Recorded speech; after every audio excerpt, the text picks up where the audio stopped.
Okay, I'll be doing many more videos on how to repair appliances. So subscribe. Hit the like button if you like the videos. And comment good or bad. Also, if I use a part to repair the appliances, I'll put a link in the description so you can buy from this channel. Let's get started. In this video, I'll show you how to diagnose a no heat gas dryer.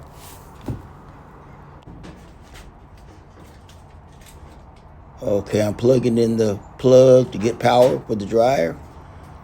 I'm gonna lean it back. You know, I need it leaned back. Some people can do it without being leaned back, but you know.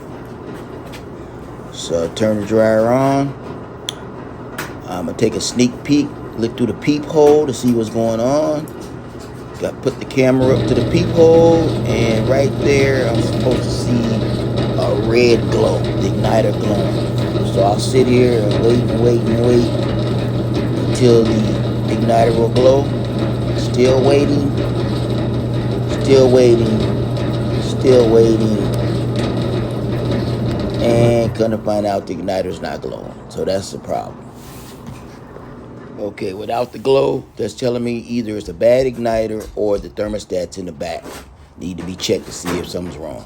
So now you unplug the dryer to be safe. Make sure you don't get shocked. And to the rear of this Whirlpool dryer, we're going to take the panel off.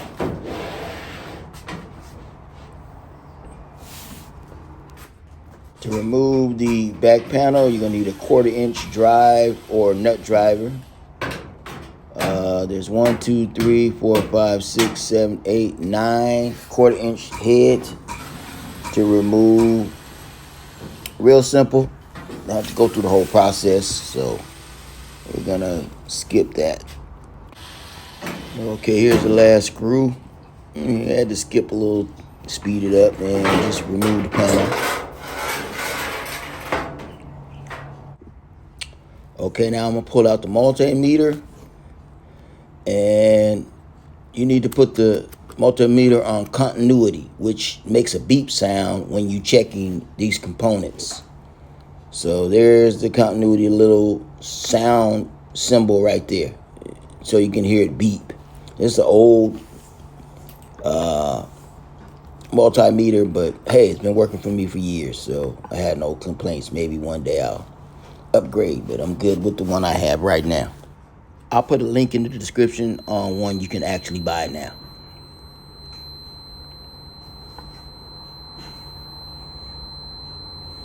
Okay, right now I'm testing the multimeter to make sure it's at 0. So you always should put your 2 probes together and before testing to make sure it's working. And this thermostat here, we're going to pull the top tab off and the bottom tab off. Make sure the wires, you make sure you put the wires in the right place. And I'm hooking one lead and I'm touching the other lead. And you hear the beeps, you know that's good.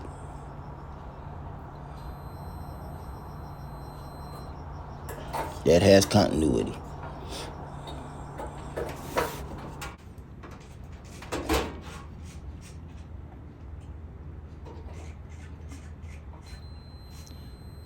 That has continuity.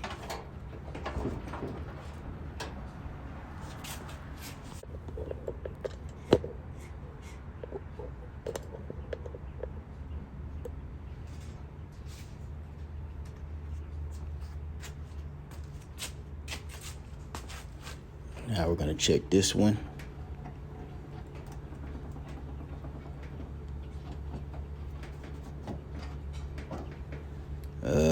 The red and the white with the red stripe on it. Now always check those outer tabs to check this thermostat here.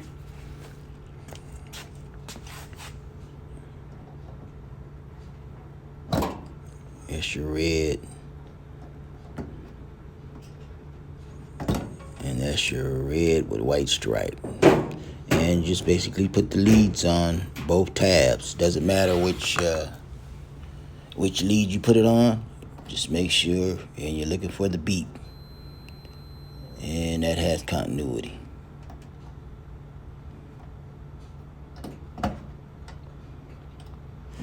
Make sure you put the wires back in the correct place.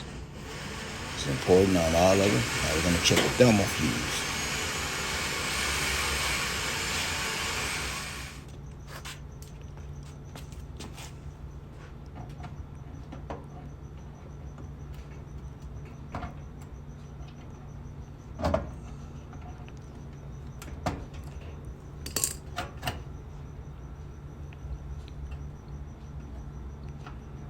One lead on the tab, and the other lead on the other tab. Nothing. We have nothing. We have nothing there. That's gonna be your problem right there. You have a bad thermal fuse. Okay, let's replace the thermal fuse. You're gonna need a 1/4-inch bit to remove that screw, that 1/4-inch head on that thermal fuse.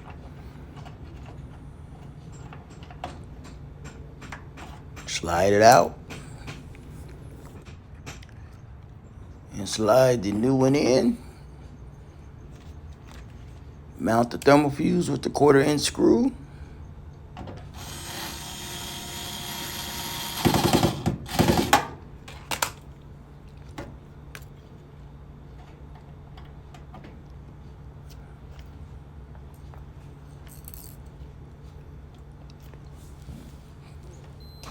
And there's the beep that we was hoping to hear.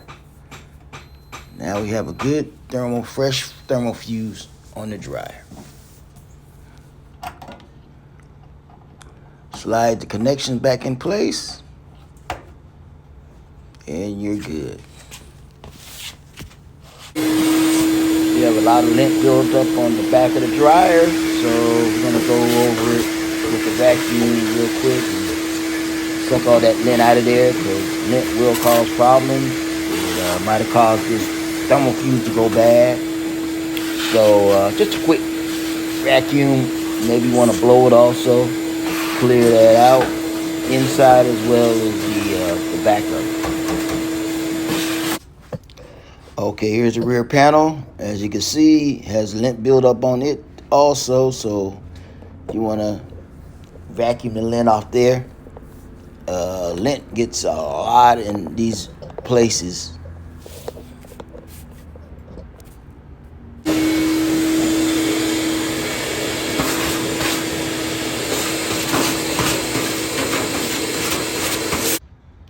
Okay, all the lint's been taken care of. Pretty clean rear panel.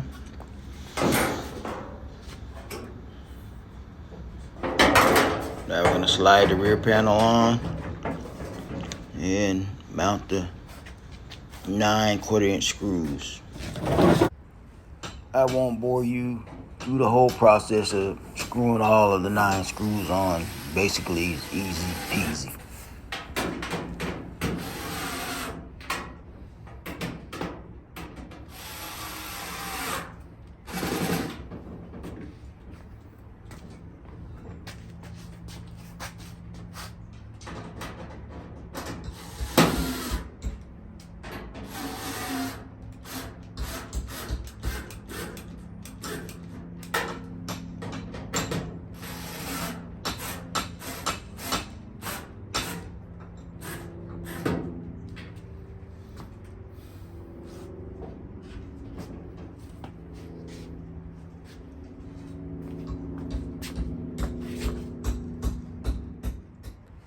Okay, now we're gonna fire her back up, plug it in and start it, and then see if we can get that igniter to glow. Hopefully that was the problem.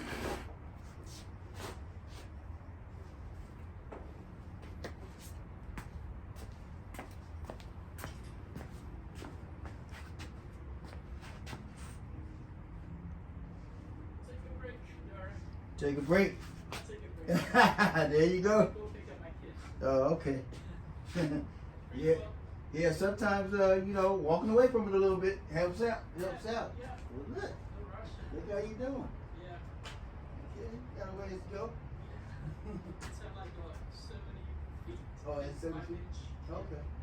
Just right. Your the remote. Yeah, where the tarp is. Yeah. Yeah. It's okay.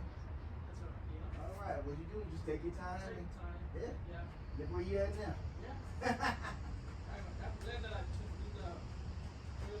Yeah, that helped out a lot, huh? It's a lot better than before. Yeah. Yeah, sometimes you gotta get that right tool. Yeah. All right, have a good one.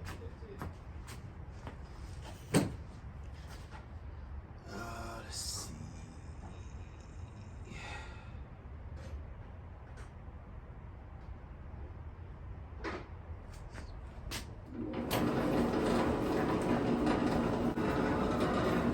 Okay, we're gonna look through the peephole and see what we get.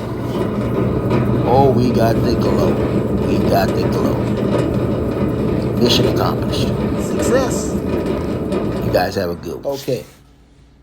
I'll be doing many more how-to step-by-step videos on how to repair appliances. So hit the like button, comment, good or bad, subscribe to the station so you can see these videos. And if I am using a part to repair the appliance, a link will be in the description so you can buy from this channel. Have a good one.